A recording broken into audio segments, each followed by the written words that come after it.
Hello everyone, welcome back to the Underwater Tribe live show with Luca and Good morning, Mike here. How are you all? Mike. There we go. It's morning, Mike. It's one of the toughest live show we have to do all the time. The Friday morning one is Yes. always an interesting one. But this morning you came quite in early. I So was. I well, see you fresh. Yes, I'm very Fresh like a rose, like we Yes. say in Italian. All those showerings that I had this morning. Good. And in case you haven't noticed, I had a haircut. The first one in 3 months. Wow. Yes. I get mine. Oh, I see they missed So I will not it. be matching anymore the interviews look. So even if I keep the same shirt on, it's not gonna work anymore. Anyway, let's mine stop talking about quite us. often. Who we gonna have today on the show, Mike? Today we have Brian and Richard. Dr. Yes. Richard Pyle and Mr. Brian Greene. Brian is interesting enough. He's one of the people I actually used to live with in Yap back in the day.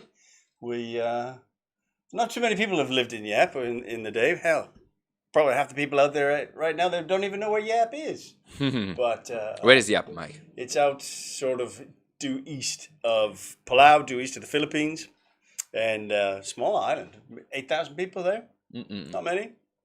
But there was the time, like in the early 2000, which was really like on the radar of everyone for Oh, the yeah. manta race Yeah. all the time. Big Yeah. manta ray spot. That's what I was doing there. It was a Filming dream manta rays. location. That's probably why you end up over there, right? Mantis, mantis, mantis. Manta dream location. Say, I'm gonna go to Yap. You know, like, and we It's were all actually young kids, not knowing what we were Probably doing. The best manta 2 months I ever had was in 2005, would have been. And it was just mantis after mantis after mantis. I mean, every dive you were getting 12 would go past you. One day we had 30 all in this mating train just going around and around. Amazing stuff. Did you also see oceanic mantas?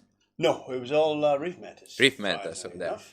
And people starting to tune in. We have Steve, we have Anna the Lodge. Good to see you there. Bert Jones, hello guys. Hello, Bert. Tom, Siri, good to see you there too, guys. Check in, say hello, and say where you're watching us from, which is always interesting to see where you guys are watching us from. And if you are on YouTube, hello there too.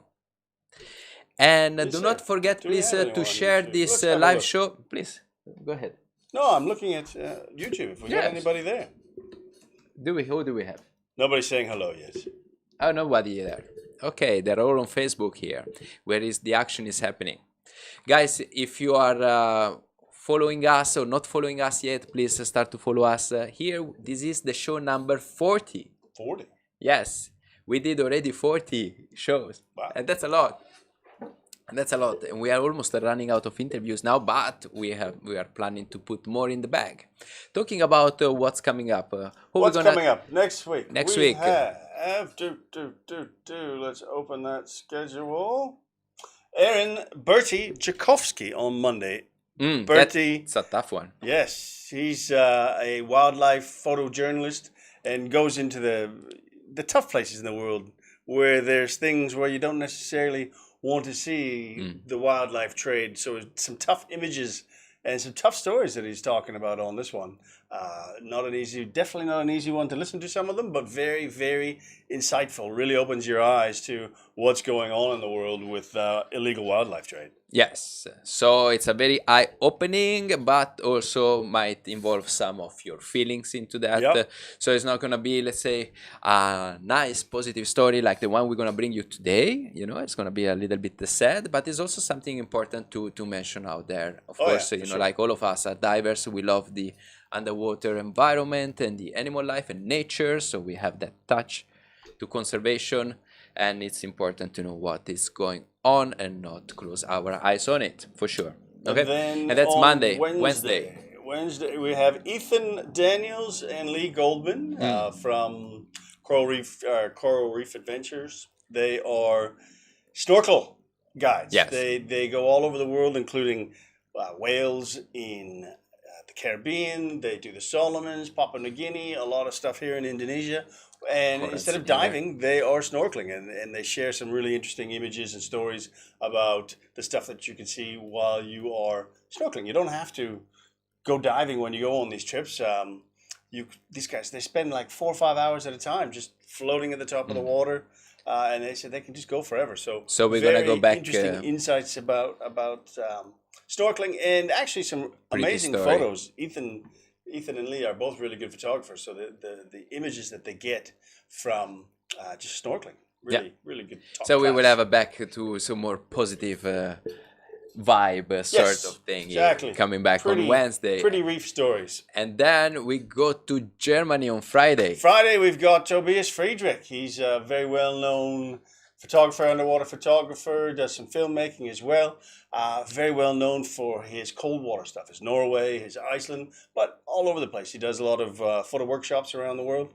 And recently he's just come out with some very cool plugins for Lightroom. If you are learning how to work Lightroom and you want to get an easy way of doing it, he shares with us a little bit of the insight on his plugins, as well as he's just released a new book. So we'll talk about that as well. Fantastic. So A very to the good world week of coming up. photography. Very good mix coming up also next week. So guys, make sure to tune in to our channel and do not miss any of our shows, which are always on Monday, Wednesday and Friday. Monday, Wednesday, Friday. All right, so we got Dr. Richard Pyle there in the comments. So make sure that if you have any questions that you would like to ask, you can just leave a comment in there, and not only during the live session, but also if you're watching it on post, we will continue to answer those comments out there. So we got Alexis too, that he was here on the show. Good to see you there, Alexis. And he's one also of our doing, neighbors. He just lives down the street. He's also doing something very similar to deep water. Yes, he's let's say a young gun in the world of deep diving and exploration and new species finding. So it should be pretty inspiring, this show coming up for you, Alexis. And then we got hi Kent, Michelle Hall, good to see you there, and more people coming in. That's good. So guys, let's jump straight into the interview. Let's what do you think about that? Yeah, they're joining us from Hawaii, or they joined us from Hawaii. So you can tell from the shirt. You can tell from the shirt as well as the beautiful nice weather. shirts. Yes. All right, and here is the interview with Dr. Richard Pyle and Brian Greene. Okay, today we have got on the show Richard Pyle and Brian Greene. How are you guys today? Hello, guys. Excellent. Doing well. Thanks for coming. You guys are in Hawaii right now, which shows you got lovely weather back there. And lovely shirts. Sitting on my front porch. Yeah, of course. Hawaiian.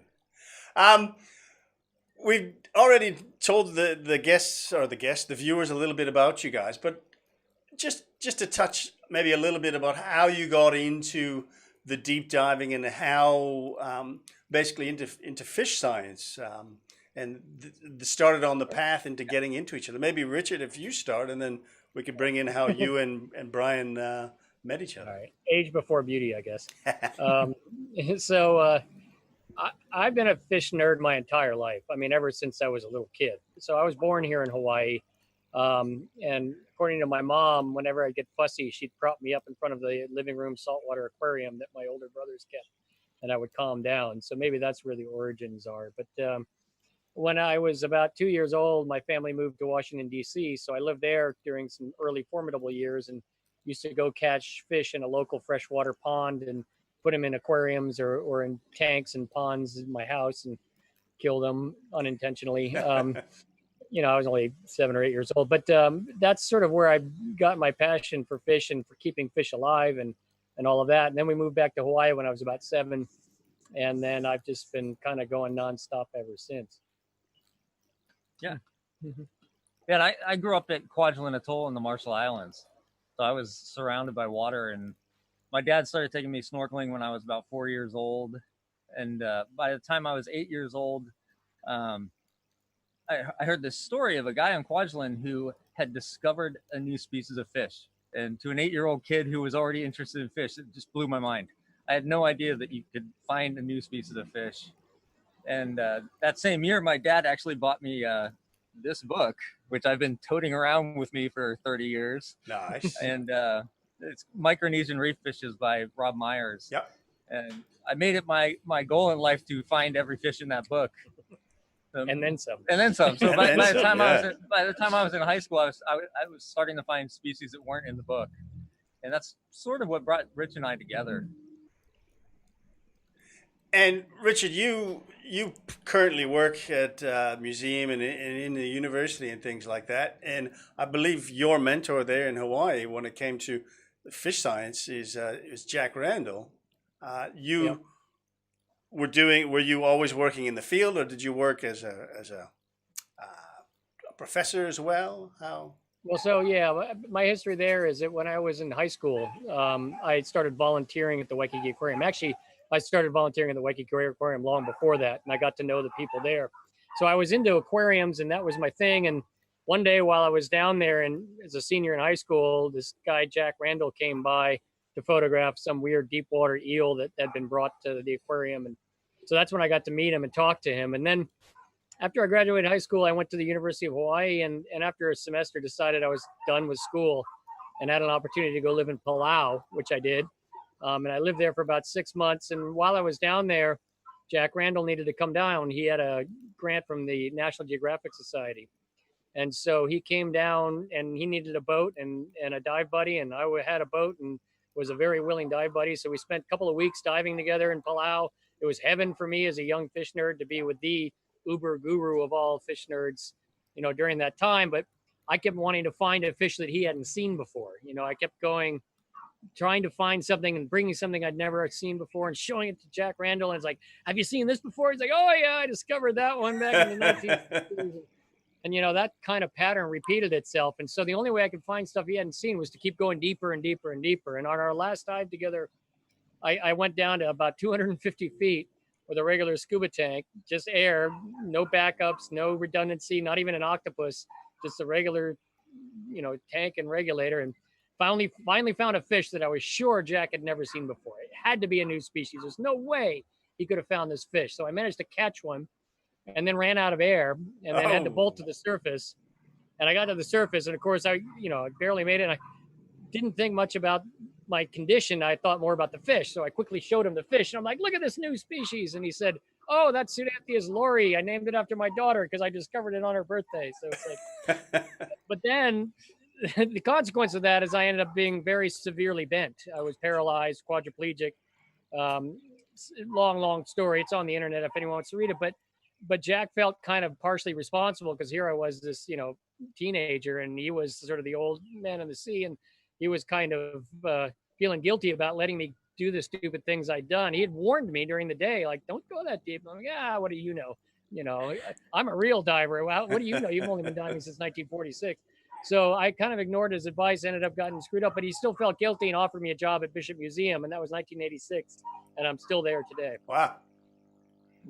And Jack actually kind of brought Brine and I together. Okay. Yeah, so my meeting Jack Randall story isn't so harrowing, but when I was 16, I started finding fish that weren't in that book I showed you earlier.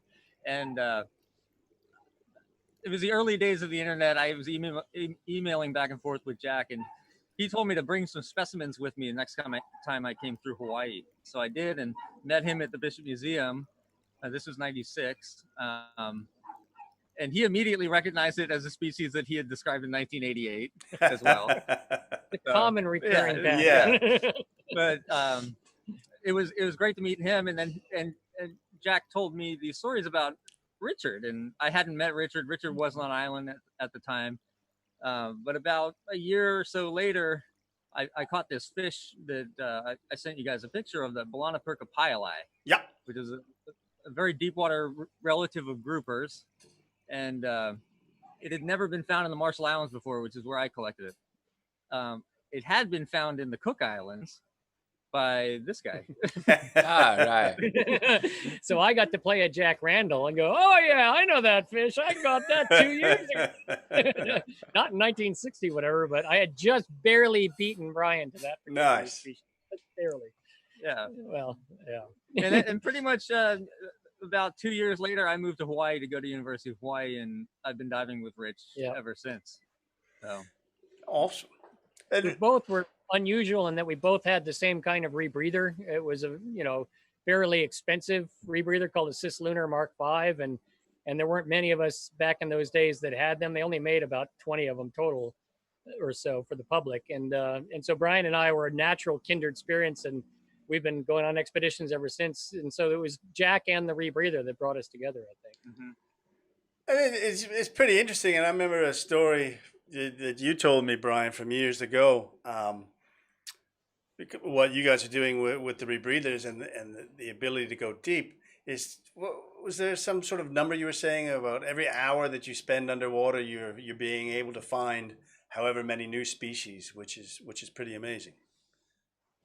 Yeah, so Richard actually coined this term, new species per unit effort, and it's related to a fishery science catch per unit effort. But I think at one point we were up to 7 per hour. Well, so yeah, the history is in my early days, the early Cook Island stuff, right, was like 7 new species per hour, which was kind of unprecedented. That was like nobody had ever even found so many species so quickly of fishes, coral reef fishes, that you would even dream up such a metric. It's usually new species per career, right. Or if you're Jack Randall, new species per year.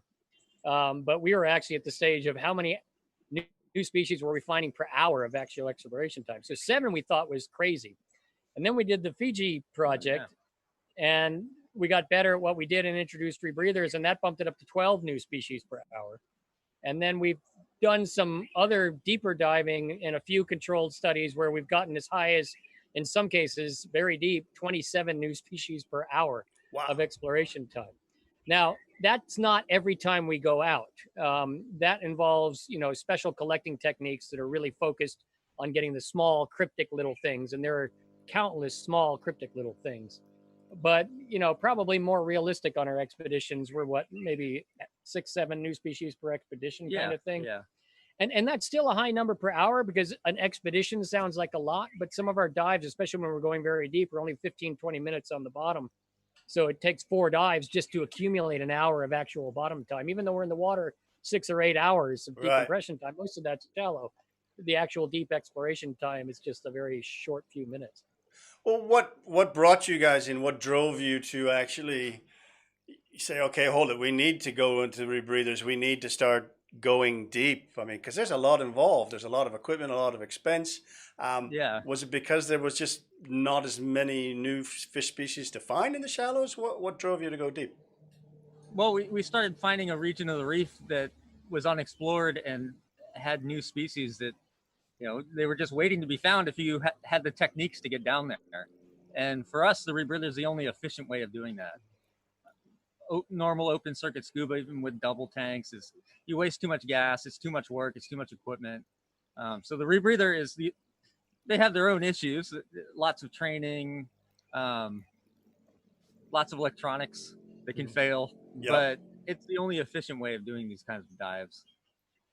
Yeah, for me, it was a mixture of things. I mean, when we were using open circuit, first it was air, right? And we very quickly realized that's just not sustainable. I mean, we did one expedition to the Cook Islands in the 80s where we did, I think, 14 dives deeper than 300 feet, breathing air in 11 days. So you can do the math there, which means on some days we were doing more than one of these dives. And it very quickly became obvious that was just a suicide mission.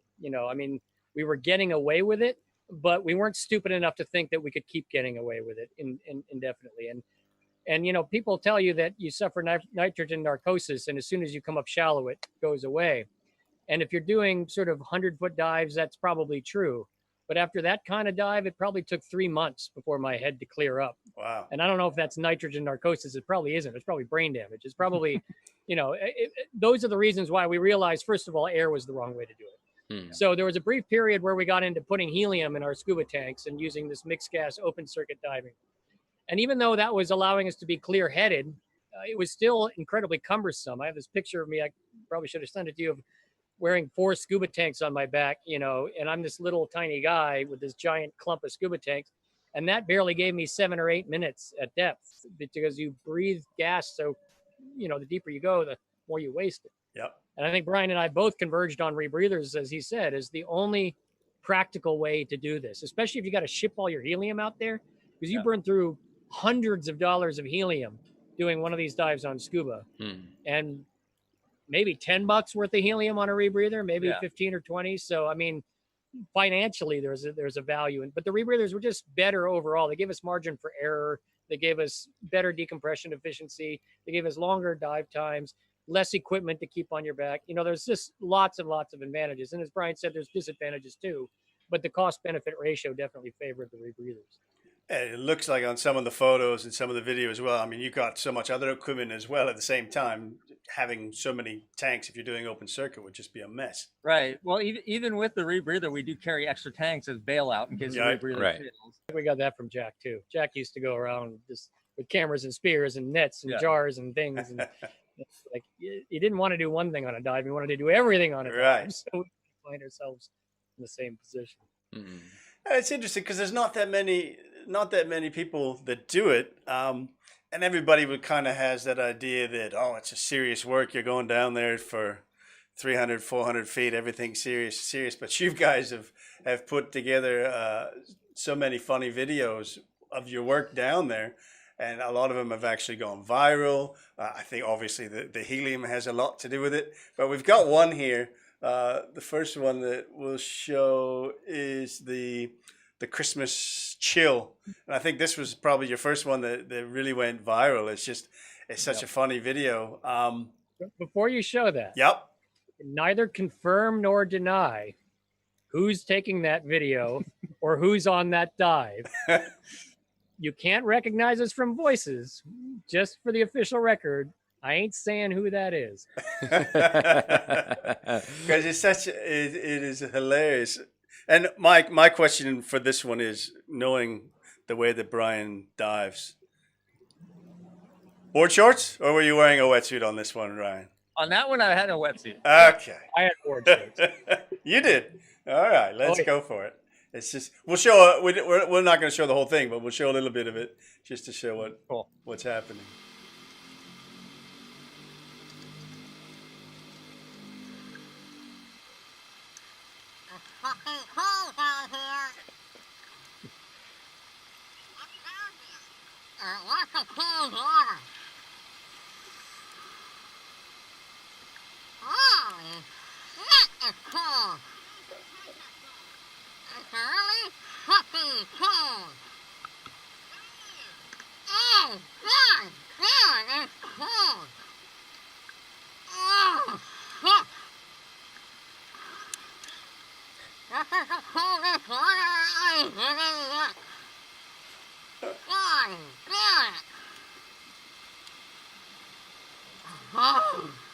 Awesome. It's just funny. It's not something you would expect from, scientists going down there. Yeah. Can I tell the backstory to that? Yeah. I think that video requires a bit of context. Again, not confirming or denying whose voice it is. You're speaking like a sailor in there. But so Brian and I were doing a dive, and I think John Earle was on the same trip. Yep. And we were diving in this. It was a wreck, right, where the Selenostomus was. I think is what started it. Yeah. And there was a shipwreck offshore in about 100 feet in sand. And we mentioned earlier that rebreathers sort of give you margin for error. That also means you have options, right? So we thought, okay, we've checked this wreck out. We don't really have any decompression yet. Let's go see how far we can swim and see what's outside of here. So we started swimming on a compass heading just straight out to sea. Just remember, it was just like following, and it was sand after sand after sand after sand. And it was murky water, and it was sort of like, we've been swimming for like 5 minutes or so, and I started thinking, an expression popped in my head. It's just like, just because you're going somewhere nobody's ever been before doesn't mean you're going to find something interesting when you get there. And that was sort of going through my mind, is like, we're wasting all this time. And I was just about to give up. And all of a sudden the sand just kind of curved down. And then we got into this air clear water. Like all of a sudden we got below the murk, and it was just crystal clear. And then I hit this thermocline it went from about 85 Fahrenheit. What is that? 30 something Celsius. Yeah, about 28. Yeah, no, sorry, about 30. Yeah. Fahrenheit, which is what, like 18 or something like that, 17, in less than 1 meter. Oof. And so it was unexpected. But anyway, the video shows what the video shows. But the thing you don't see in the video is that after that had all happened, we had like 6 hours of decompression, right? So we swam back to shore, we finished decompression. you know, and our first comments out of the after the dive were sort of like, hey, did you see the such and such? Did you see the live proponent with the black stripe? Yeah, yeah, you know, it was the fish nerd stuff. And then there might have one of us might have said, man, it was kind of cold down there. Yeah, it was. But this was like hours later, right? We've all been sitting in warm water. So it wasn't until that evening where John Earle was reviewing all of our video footage back at the house we were staying at. And he was just watching it. Normally he turns the audio off, but for some reason he left the audio on. And I walked past while he was watching one of those clips, and you hear this little, you know, chipmunk's voice murmuring something. I'm like, wait, what was that? What did I say? I think I said something there. Can you play it back again? And he played it, and we heard what I was saying. And I think we laughed harder than we've ever laughed, because you're not thinking of it. You know, in real time, your adrenaline's flowing. You're worried about decompression. You're worried about bailout. You know, all this stuff's going on. It didn't lock into our memories what that conversation was all about until we saw it ourselves on the video. Right. And we thought it was hysterical. Yeah. So we put together an edit with the subtitles and showed it at a party. And I have never seen a room full of people laugh as hard as they did showing that video. Yeah. Of course, I would never put it on the internet, ever. There's no way I would ever reveal this video to anybody else. Again, not confirming or denying whose voice you hear in there. So, but Joe Deturi, who's a very good friend of ours, wanted to see it. And this new thing called Google Video, before YouTube, before Googlebot, was just starting. And I thought, all right, let's see if I can learn how to use this newfangled technology, Google Video, and I'll upload it and I'll designate it as private. No, I didn't designate it. They didn't have that option. I just figured no one's going to find it, right? Because I'm not going to put this link anywhere out there. So I gave Joe the link and he saw it. Within 2 days, somebody had discovered it. They'd stumbled on it, posted it on a forum, a divers forum. And I was mortified, of course. And then I'm reading through the posts about it. I'm like, oh, I got to take it down right now. And then I got to a post. This was during the Iraq War, where somebody said, hey, I just shared the link with my buddy in Iraq, and he shared it with his whole company. And it was like totally boost their morale. And it was awesome. And I'm like, well, now I can't take it down. So that's how it got stuck up. Now, Brine and I, wherever we go, anywhere, you know, in a meeting, people we don't even know are in the corner of the room. It's fucking cold down there. You know, it's like that's our thing now. And so I have mixed feelings about the fact that video escaped our clutches. It's funny. We certainly enjoyed it, but I'm not so sure my reputation is the better for it. That's all right. You know, you don't have to be serious all the time. Do you actually are connected with an earpiece while you're down there? No. Okay. No, it's part of one of the benefits of the rebreather is you have these breathing hoses here that kind of create an echo chamber that allow us to talk over a vast distance underwater without communication equipment. Okay. So Rich and I have full-on conversations from tens of meters away. Yep. And it sounds funny to people, mostly because it's in the chipmunk helium voice, but we're having serious scientific conversations. Most of the conversations are serious. The ones that trickle up to YouTube are the funny little bits. Yeah. I was just saying we do have a lot of fun on these dives. Yeah, we do. Yeah, we like to have fun, and for us, communicating is key. Like, I get worried when divers are that deep and too quiet. Like if you're not talking, then you're not comfortable. Right. So it's part of it for us is it's a banter. It's sort of like I'm okay. The fact that I'm telling you these little jokes and seeing these things and narrating my dive tells you that I'm okay. And that way I don't have to look at you and make sure you're okay. You know, I mean, we know each other's okay as long as we hear each other talking. Gotcha. So it's kind of actually a safety feature that we just do subconsciously. Yeah, because I mean, I guess with rebreathers, it's the silent thing where you've got an issue. So. Well, there's several factors. One, we're not making bubbles, right? And so you don't hear blah, blah, blah, blah, blah every time you try to talk. And so there's that. There's the tubes that Brine talked about. They're like resonating chambers. But there's another factor, which I don't understand the physics of, which is we can understand each other perfectly down deep on helium voice. But once we come up to shallow water and we're in shallower depths and maybe switch back to nitrogen, it's unintelligible. We can't understand what each other's saying. Wow. So something about the high pitch. The pitch, something is much easier. We can have these elaborate conversations and talk about tens of meters. Remember that time in Vanuatu? Oh yeah. We were in Vanuatu, another thing where we had to swim a long way out to the drop and then drop down. And we were with John Earle, and John Earle, his camera flooded, or I don't know, he had some issue. He had an issue, so he stayed back. Yep. And Brine and I finished the deep dive, and then we came up and we're like chattering like we normally do. Hey, did you see the zero labors? Oh yeah, I saw it, but I didn't catch it. You know, that kind of conversation we normally do. And all of a sudden we both hear this ghostly, hey, where are you guys? And we're like, did you say that? Oh, yeah, I didn't say that. Who said that? and it was John Earle, and we reckon he was almost 100 meters away from us, totally out of sight, but heard us chattering, asked us where we were, and just by hearing his voice, we were able to essentially reconnect with him, even though he was like 100 meters away. Wow. On the shallow part. Yeah, that was astonishing.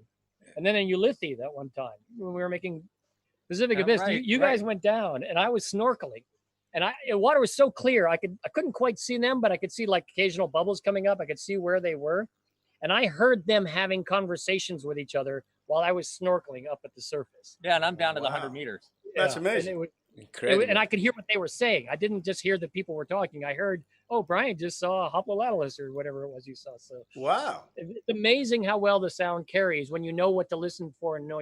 And John Earle, we keep mentioning, he's one of the greatest divers we know. He's also an airline pilot, or was until he retired. And so he likened it to an airline pilot can hear the air traffic control tower and interpret what they're saying because they listen to it all the time. Even though your average person listening to that control just sounds, it's all unintelligible. It's like that for us. Because we're used to talking to each other that way, we understand what we're saying. That's why we can come up with the subtitles, because we know how to interpret those voices. Yeah. Right. You don't have to work as a dentist to figure it out. Speaking of Pacific Abyss, what's interesting is that not only do you guys do the scientific work, but you've worked on quite a few productions throughout the years. You've worked with, we had Howard Hall on the show a few weeks ago. He was telling us that, Richard, you worked with them on the deep work in Fiji. You've done the BBC with Pacific Abyss. How does that all work with production stuff? How do they find you guys, and how do you work together with those kind of teams? I don't know. In the case with Howard and Michelle, I forget how it started. We knew each other back then, and they were doing this, and they had asked me advice on, I think, who should train them, and that's how I connected them with Joe Daturi. But I have to say, I watched the interview with Howard and Michelle, and they're very good friends of mine, and hearing them describe that brought back a lot of really fond memories. That was one of the funnest, most amazing things I've ever done. Brian and I have done a lot of like Discovery Channel type shoots, which are on like shoestring budgets, and there's always high stress, and it never really works out well. But working with those guys was the first time where we had the luxury of time to actually do real science and be filmed at the same time. And then Pacific Abyss was similar. Yeah, Pacific Abyss was great. Yeah. Where, it was a whole month out at sea on a boat. And if we didn't get to take this dive, there's always tomorrow, rather than super high strung, high pressure stuff. But Howard and Michelle weren't on Pacific Abyss, but Bob Cranston was. Yeah. He was a great guy. Because I guess, working together as a team and with John as your regular team, but then when you go on productions, having to bring in other people that you don't know and to go to these kind of depths, that's got to give you sort of a... It's fun though, because I mean, part of the science and the exploration is actually, sharing it with people. I mean, that's part of the experience. So I enjoyed doing productions like that. And Pacific Abyss was a great one that was, we had talked to them for years actually about it happening. And then all of a sudden it just clicked. And within months we were out in Micronesia filming it. Nice. I think that's one of the And you had asked about how we are diving with people we're not used to diving with. And we're actually, as we get older, increasingly cautious about that. Right. But even back then, when we may not have been as cautious, we were still somewhat cautious. And we only dive with people who we either knew personally or definitely knew what they were doing. And so Howard and Michelle definitely knew what they were doing, and their whole film crew knew what they were doing.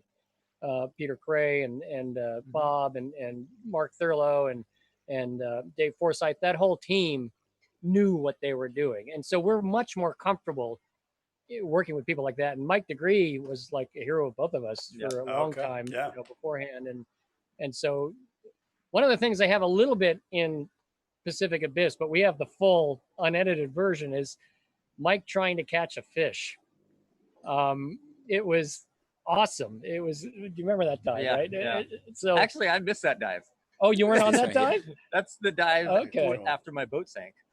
Oh, right. So I sat that dive out. Oh, right. Yeah.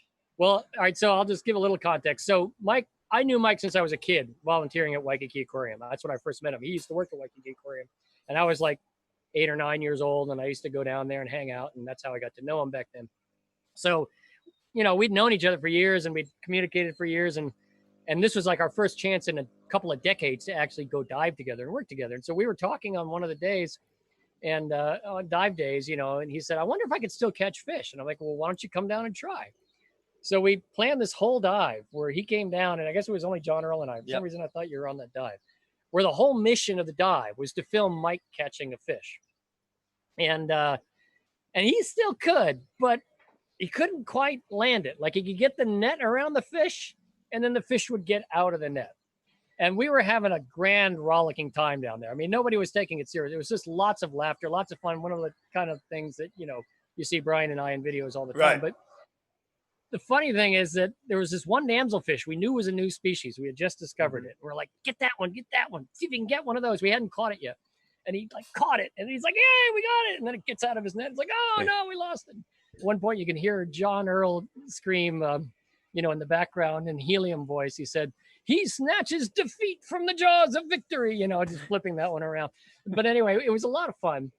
And we ended up naming that fish after Mike. We had decided to do that anyway, even before he died. But we named it after him. But the funnest part was in the description where you put the part about why you're naming it, whatever it is you're naming it. We said something like, we named this new species in honor of Michael V. Degree in recognition of the tremendous enthusiasm he demonstrated while failing to collect any specimens of this species or something like that. Yeah. So even in the science side, we try to have fun with things and that kind of thing.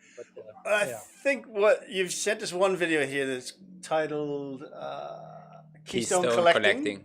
And I think that was the same trip. It's from the Mike Abyss wasn't on one. that dive. Yeah, that's from Pacific Abyss. But we'll show a short, because you're just saying, you like to have fun. We're just going to show a short bit of that one here as well, where you guys are bantering back and forth. Basically, don't let Brian catch that one, and he's already got one, and things. So we'll just show. Bob Cranston calls me a fish thief. Or... Yeah, exactly. Yeah. So we'll just show a bit of that one here. Yeah.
Cool. Funny.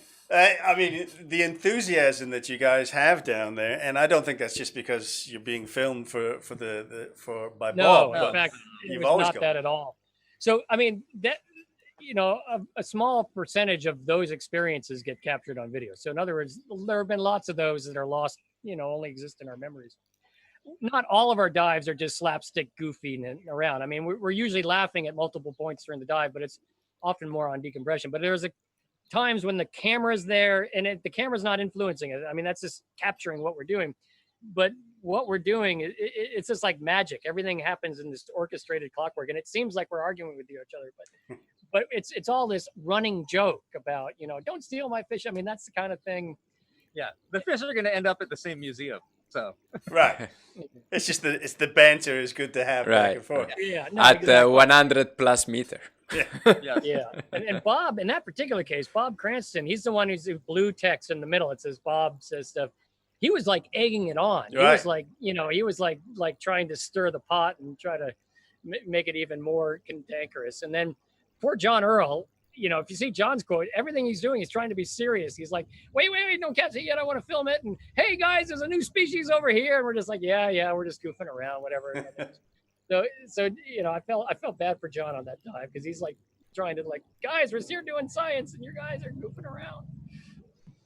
That's nice to keep the lightheartedness in it, but it's still serious business. You're down there for 6-8 hours at a time. What's the deepest you guys have been? I mean, what's the deepest you can go to?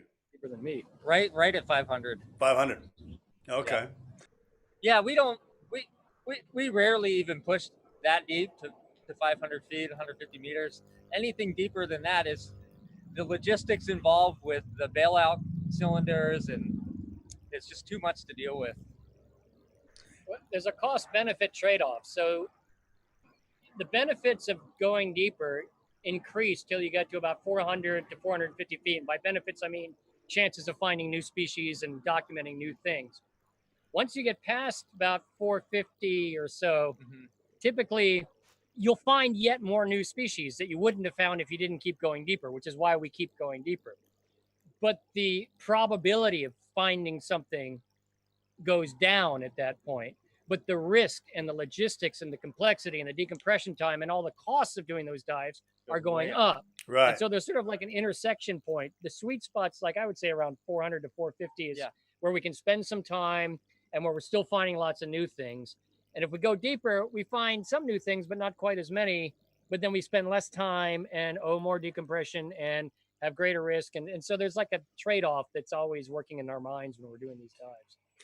And what about, we had an image there earlier with you on the boat, and we were talking a little bit before off camera, was in a place like, say, the Northwest Hawaiian Islands, where hardly anybody can go to. I think you need a scientific permit to even get there. With a place like that, because it's not in the Coral Triangle or anything like that, is there still shallow species that you're finding, or is that again areas that you're going deep? Well, Hawaii is a little bit different because it has incredibly high endemism. So one of the really cool things about the Northwest Hawaiian Islands is most of the fish that you see on the reefs up there are the endemic species in Hawaii. So it's a really cool experience, and partly because it's remote and also because it's protected now. There are a lot of big animals.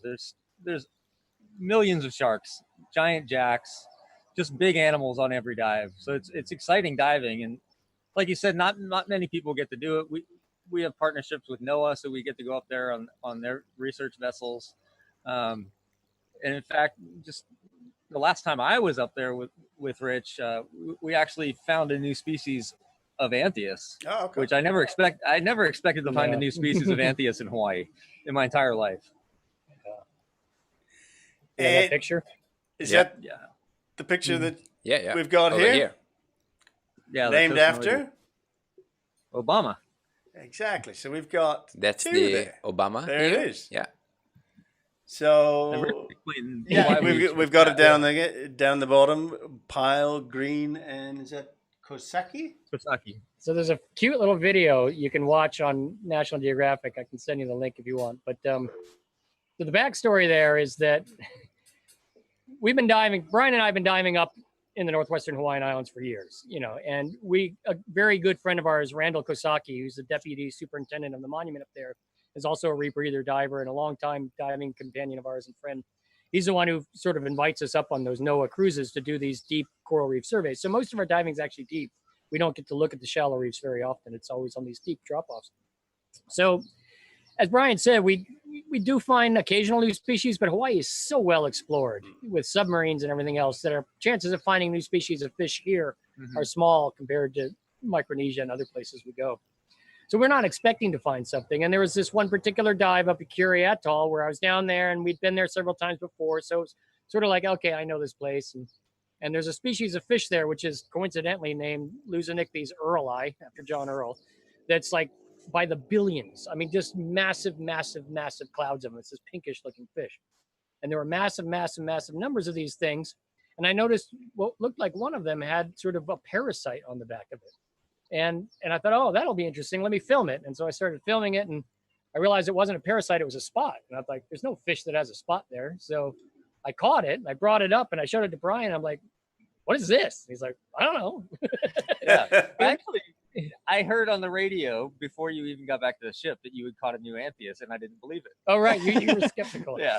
But anyway, so we get back to the ship, and we decided, we looked in the books, and we talked to people, and we're like, I think this is a new species, you know? Really? So then the very next day, how far away is Pearl and Hermes from here? A couple hundred miles? Yeah, 250 miles. Yeah. A couple hundred miles away was our next day's dive. Brian made it his mission to go find another one. And damn it, he did. And I can't believe today that this is a fish. We've been up there dozens of dives. And you know, I just had this fluke encounter and happened to see one and catch one. And Brian went with the intent of finding one and actually found one, which I just find it was crazy, unimaginably amazing. So we caught a second specimen. It was a female. It was yellow. Didn't have the spot on it. Okay. So the reason for the name was that, well, it started off as a joke. We had him in a little tank, an aquarium, so we could get pictures of him. And that spot, when the fish was down on the reef, it has a dark red spot with a dark blue ring around it. But when it was in the aquarium, it kind of became a yellow and red sort of angled sort of pattern where some of it was yellow and some of it was red in the spot, but it still had the blue ring around it. And it reminded me of the Obama campaign logo, you know, that was like the O with the little red American flag, red and white in it. If you go Google it, you'll see what I'm talking about. It kind of vaguely looked like that. So I said, hey, we should name it after Obama, you know, as a joke. Right. But coincidentally, that exact period of time, that month, July of 2016, President Obama was deciding whether or not to expand the monument. It had been created out to 50 miles, and he was deciding whether to expand it out to 200 miles now that the scientific data showed that there's a lot of, you know, you need to have bigger areas to protect the tuna and the sharks and everything else like that. And so we decided when we got home that we would, if he did expand the monument, we would name it after him. And if he didn't, we would name it something else. Right. And he did expand the monument, so we named it after him. Yep. And it's special because that's, as far as we know, the only fish that's endemic to the monument, right? Right. It's only known to occur within the monument. Every other fish species that occurs in the monument also occurs in the main Hawaiian Islands or also occurs in Japan. Gotcha. There's a little bit of overlap there. But this is the only fish we know of that is literally only found in the monument. So we figured what better way to honor our appreciation for him creating this much larger protected area than naming it after him. But the cute video, if you look at it, is our friend Sylvia Earle. You know, when you name a fish after somebody or anything after somebody, it's good etiquette to get their permission first, right? And it's not like I can pick up the phone and, yo, hey, Barack, you know, even though we both went to the same high school and, you know, he stays like a mile from Brian's house whenever he comes to Hawaii. We're neighbors. But you can't just ask him directly. But Sylvia Earle was going to go up and interview him on Midway Atoll after he expanded the monument. So we put this picture together with, in proper scientific form, the species name Tosinotes obama, followed by the author names, you know, Pyle, Greene, and Kosaki. But I mistakenly used the same font and didn't realize that he wouldn't notice the difference in italics of the name versus non-italics. So in this video, Sylvia shows him the picture and said, you know, would you be willing to have this fish named after you or whatever she says? And he goes, how do you pronounce the name? Tosinotes, Obama, Pyle, Greene. You know, he thought that was all part of the name. Like it was this big long. And there's this awkward moment when Sylvia's trying to correct him and then she messes up and then it's all on the web now. Yeah. He got it right. He gets it right. He's like, yeah, that's a good looking fish. It's a good looking fish. So we figured that was a tacit endorsement to name it after him. And that's why we decided to go ahead and do that. Incredible. Does he dive, Obama? Does he dive? He free dives. Yeah. He snorkels. Yeah. He snorkels. Cool. And body surfs. And did you ever end up meeting him? Hawaii too. So yeah. He's Did he ever meet him in person then? And he thanked you for that, or? Not yet. Not yet. Not yet. I came close though. I was at a restaurant with my wife, and this is another joke I'll come to in a minute. But we were at a Buzz's Steakhouse down by your house, and so we were in there, and it's what places where he occasionally goes to when he's in Hawaii. And this was at Christmas time when he was in Hawaii, and he was still president. And then all of a sudden, I see a dog sniffing at my feet, and I thought, well, that's a weird thing to see inside of a restaurant. And then I realized the dog was on a leash to a guy with a little earpiece in, and it was basically Secret Service scouting out and looking in places for bombs and things and make sure the place was safe. So we immediately knew what was happening. Obama and family were coming to eat. So so we ordered another round of drinks and then another dessert, and sort of dragged out, and then finally got to the point where nobody could come or go because they locked it down and secured it. So we were at a table like 8 feet from where the front entrance was. And so Barack walks in first, and Michelle's right behind him, and the whole restaurant just starts cheering and applauding, right? And my favorite moment of the whole experience, and they're like 10 feet away, my favorite moment of the whole experience was Sasha and Malia were right behind them. And as soon as the restaurant exploded in cheers, both of them in unison did one of these. Like, oh God. It's like, no matter how cool your dad is, Yeah, you're still going to embarrass your teenage daughters in public. exactly. But then my wife, who was actually, asking me how much longer we're going to be. but I'll come to that in a moment. But we were cheering and applauding, and they went to their table, and she shouted out, "I love you!" And Obama looked at her and said, "I love you back." And so now my running joke is I'm in this love triangle relationship between my wife and President Obama. Awesome. And we've got another photo of another atheist here as well that Brine, I believe, is yours. Yeah, that one. You got to tell that story. Oh yeah, so that's a fish that we actually originally collected in Palau on that dive with the Keystone collecting video. One of the fish you see us catching in that Keystone segment is the first specimen of this. Beautiful fish. It's a really beautiful Anthias. The genus is Tosinoides. We only had the one specimen. We caught it in Palau. But years later, Rich and I were on an expedition in Pohnpei in Micronesia. And down deep, 485 feet, we found it again. And if you don't have video of that, I'll send you video of it because it's a really cool video. But over the course of 2 or 3 expeditions, we collected a number of specimens, and we ended up naming it after my mother. Cool. So it's Tosinoides and Patrice. Was she pretty proud of that then? She was very happy. It was awesome. Yes, because I'd been telling her I was going to name a fish after her since I was like 10 years old. Right. And it's a pink one as well, so she's got to be happy with that. It's very We got to give a cute. shout out to Luis Roca at California Academy of Sciences. Brian caught some live ones on display. I don't know if they're still on display. I think they are, yeah. But Luis took some gorgeous photographs of them. Yeah, in fact, those pictures. pictures I sent you are Luis Roca's. Right. pictures. And he's a master underwater photographer. He's also a deep rebreather diver. Yep. They've got a team there at Cal Academy doing some really amazing things too. So Incredible. So this is a very cute and beautiful fish. So I'm sure your mom was very happy to have that fish. What happened when you name a fish after somebody and the fish maybe it's just, let's say, ugly little thing? Like a scorpion fish. Well, don't name that after me.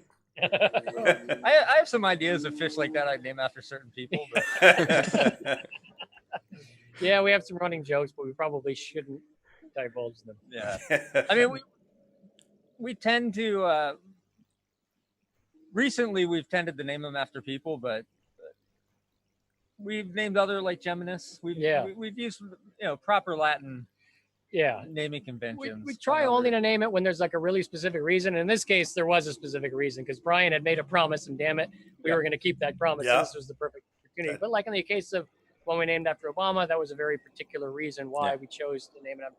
But we try. In fact, a lot of the species we name that are named after people get all the press, but really we name a lot more species that don't get as much press, and those are the ones that have the more generic, scientific-y sounding names. Yeah. Gotcha. I think it's time to talk about this beautiful experience here. So you've been seeing the prehistoric fish, like the fossil fish, like the Coelacanth. So yeah, that was a highlight for me. Brian, you didn't get to go on that one. I missed out. I was at Kwajalein. Right. So, I got this opportunity to go to South Africa with my friend Rob Whitten, to go dive with coelacanths, which of course is any ichthyologist's sort of holy grail opportunity to do.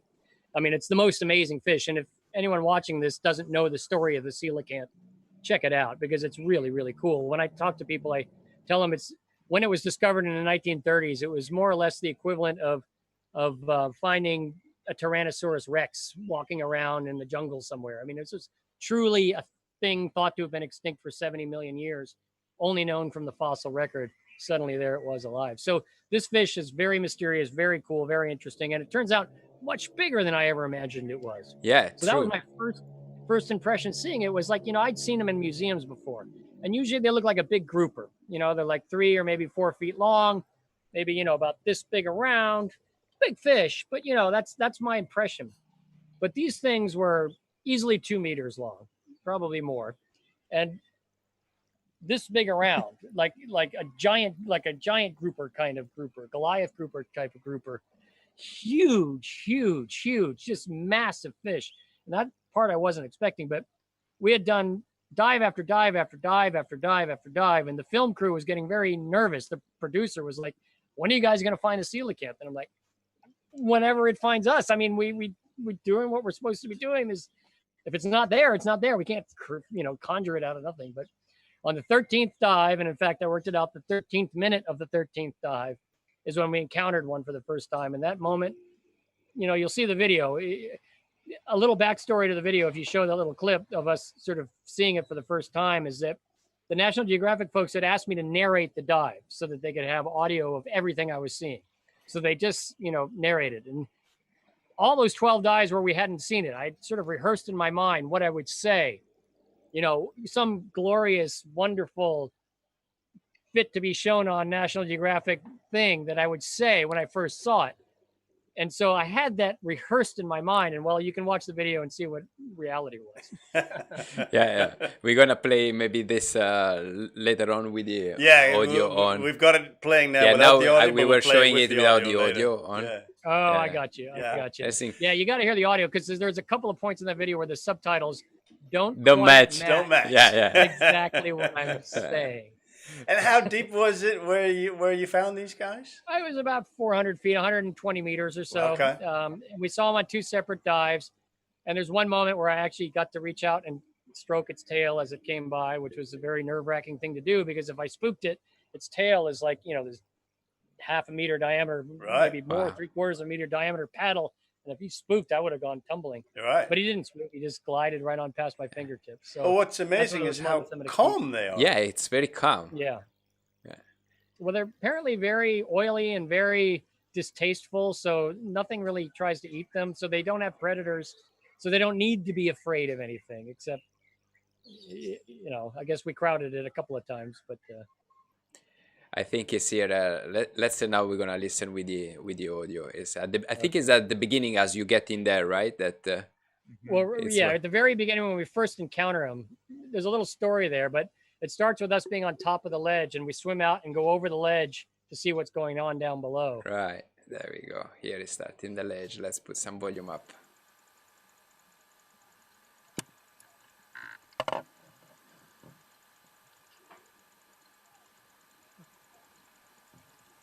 So at this stage, you probably were arriving there, still didn't realize that the fish was there, right? Oh, yeah, I had no idea that was down there. There Are 2 divers there, and they're... In fact, I thought one of the divers had died. That's what I was worried about. Behold!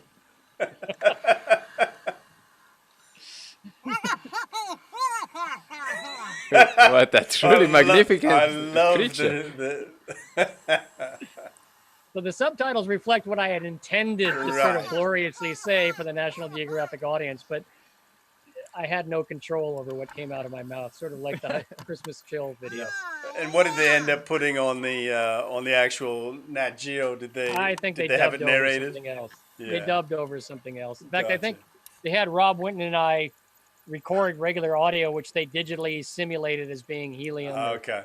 Something like that, which Gotcha. I thought was a bad move, but whatever. But obviously what we actually said was unfit for... right. For Nat Geo. But we can say it on our YouTube channel. That's not a problem. Yeah. And that's awesome. Like we can show like some behind the scenes of what really is happening. Well, there is just a little behind the scenes story about that video. So Peter Tim was our guide, and he was diving open circuit, which means he had no margin for error for his breathing supply. And this was at the very end. Like we had planned these 11-minute dives, and because the reason for the 11 minutes is if we went longer, our decompression would last a long time. And the way the currents work there is that if you decompress for longer than 2.5 or 3 hours, the boat ends up in really nasty waters. So you need to keep your decompression short, which means you need to keep your bottom time short. But in this case, we'd already overextended our limit by a couple of minutes. And that ledge that you saw me swim over, minutes before that, I'd looked over and I'd seen Peter Tim's bubbles coming up. And I'm like, okay, let's just wait for Peter. He's on his way up. He can't stay down there forever. So we're going to be going up. So Rob and I waited up there. And then I turned around and Rob and I kind of looked at fish. And then I turned back and the bubbles were gone, just absolutely gone. And several people had died diving in this same area trying to see coelacanths. And with such little margin for error, the first thought I had was, oh my God, Peter's gone unconscious. So as I was coming over the ledge, I wasn't expecting to see a coelacanth. I was expecting to see an unconscious diver on the bottom. And I was going through my head, how am I going to deal with this situation? And then it took me a minute for my brain to recalibrate. Wait, there's a diver, but he's not dead. And he's got his lights on and he's taking a picture of something. And, that was kind of what was going through my head, was a dramatic mental shift from preparing myself to deal with somebody who had died underwater to seeing the coolest thing I'd ever seen underwater. Wow. Incredible. Amazing.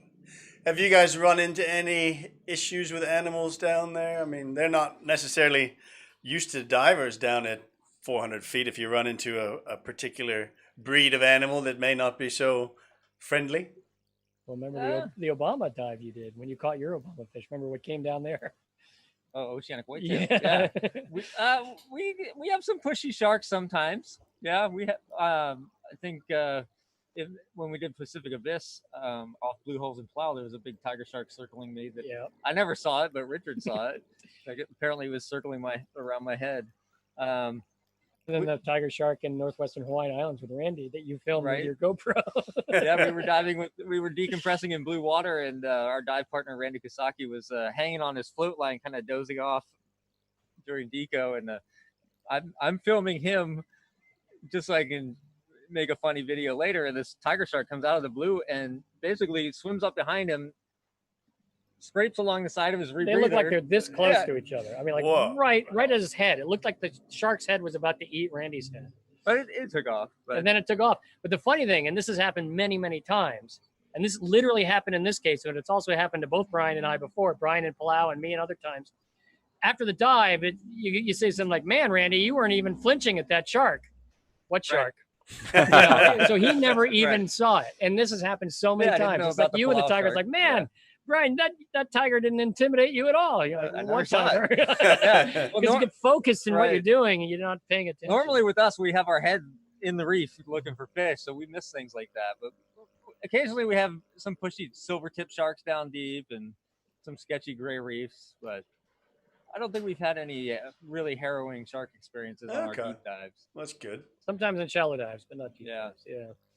And I think, Brine, you're now a submersible pilot as well. Are you guys using in training? But is that also for ichthyology? Or are you looking for? Yeah, it is actually. So I have a good relationship with the guys at the Undersea Hunter Group in Costa Rica, and they have the vessel Argo that has the deep sea submersible on it, and Rich has been in it as well. I've made a number of trips with them, and we have a pie in the sky eventual idea of bringing that ship and that sub out into the Central Pacific and doing the kinds of expeditions that Rich and I are used to doing, but also having the platform of a submarine that we could attach our bailout bottles to and spend more time exploring these reefs. So. Yeah, I guess you can't really catch a fish, or at least not a fast-moving no, it'd be fish very with a hard. submarine. That sub does have a manipulator arm, but it'd be very hard to catch a fish. But at least you can see stuff. But it would be a great platform for exploring and finding areas, of high fish density, and we could ride it down like a chariot and hop off and catch the fish. How deep does that one go? I'll put together a little video of he and I doing that exact same thing. So if you look up Deep Sea Synergy and you spell Deep Sea SEE, not SEA. Okay. Yep.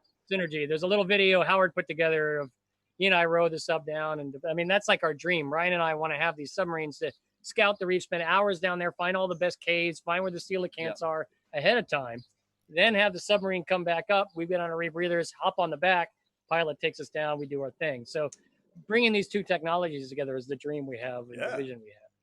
And I think those can go to 1,000 meters, yeah? That one can go to about 500 meters. Okay. Yeah. But you can just cover so much more area. Yeah. Right. Well, we can. We just wouldn't be able to come back. Right. Excellent. All right, guys. Well, that is really a great rundown of what you guys do and how everything comes together. It's such a for people like us who are recreational divers. Most of our audience will be recreational divers. It's a real look into what goes into Yeah. the deep diving stuff. We are and how looking much at two astronauts. Yeah, basically, you're astronauts. Yeah, two astronauts. Yeah. Thanks. Awesome. Very inspiring. Yeah. Have you guys got any plans for any more deep expeditions coming up? Or Well, right Well, now there's not a lot of travel happening yeah. anywhere, but Right. Pre-COVID, we would be in Rapa Nui right now. yeah, we were planning to be in Easter Island, Rapa Right. Nui. Okay. We have a project there. We're still going to do that. We just don't know when. It depends on how the whole pandemic thing unfolds. Right. American Samoa, we've got a big grant from NOAA. Actually, we're sort of a small part on a big grant from NOAA run by several friends of ours that will take us to American Samoa. Wake Atoll, we have Yep. a Ongoing series at of Wake. dives ongoing at Wake Atoll. Those are our immediate things. We've got lots of dreams for We the have lots future. of ideas. Right.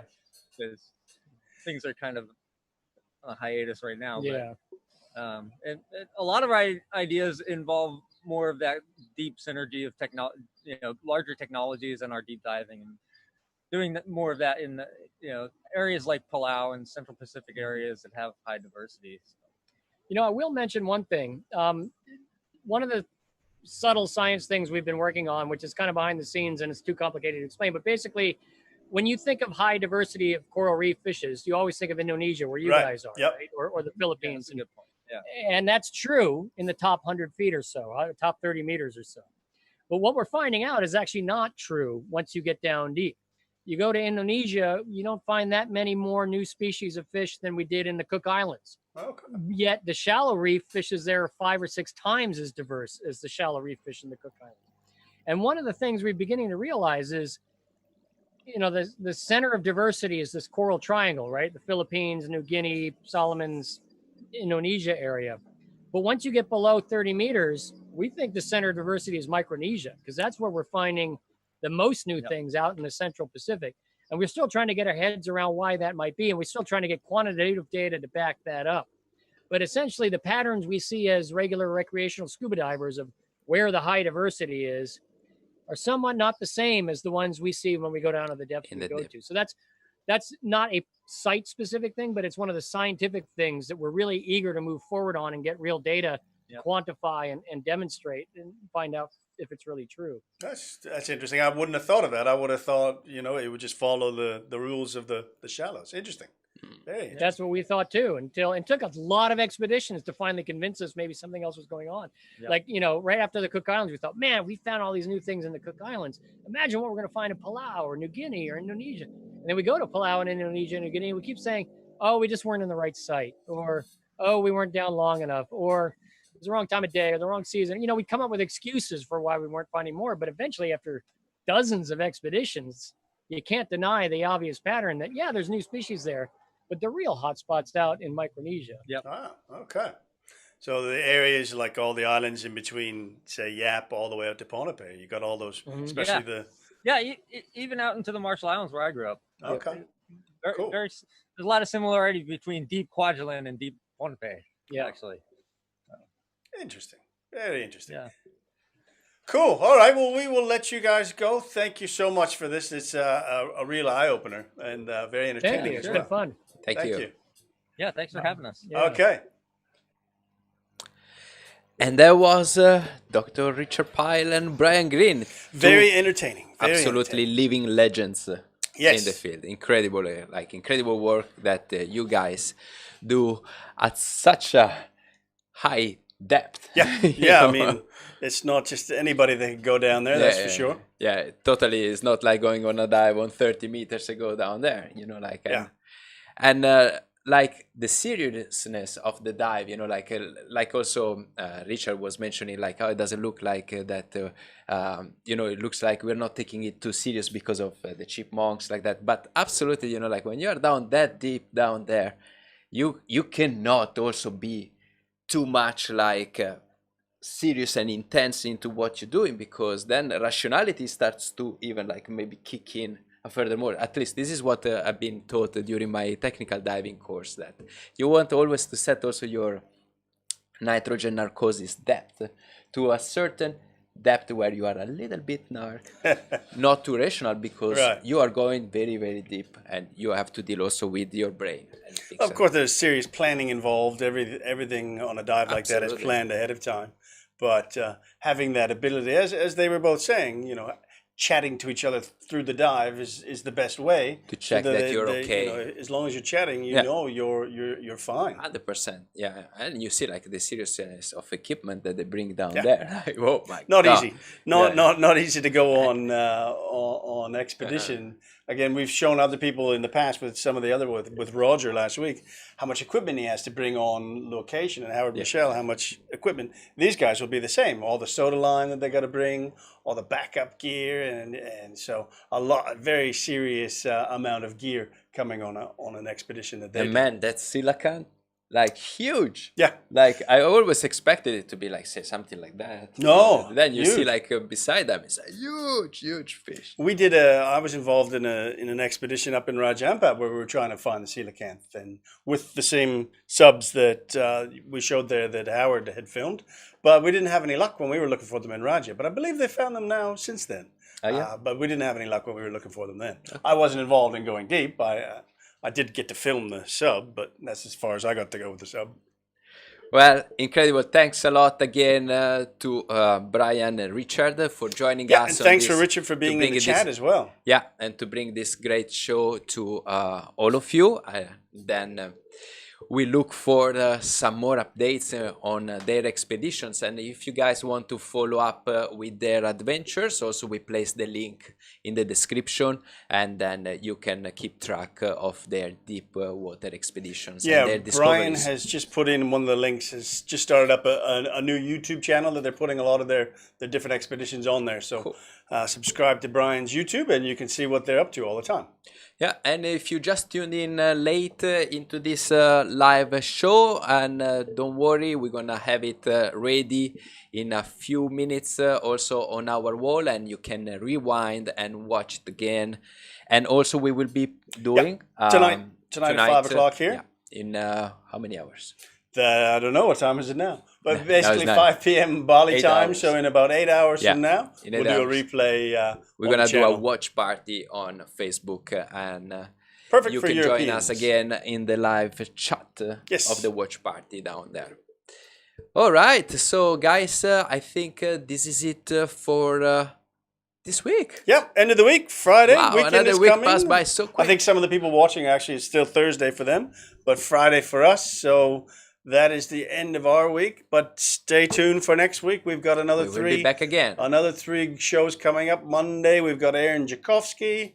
Wednesday we've got Ethan Daniels and Lee Goldman, and then on Friday Come on. we have got Tobias Friedrich. Oh man, you So performed. we've got Well done. We've got wildlife photojournalism, we've got snorkeling, and we've got underwater photography. So Yes. lots of good stuff coming up next week. Stay tuned, guys.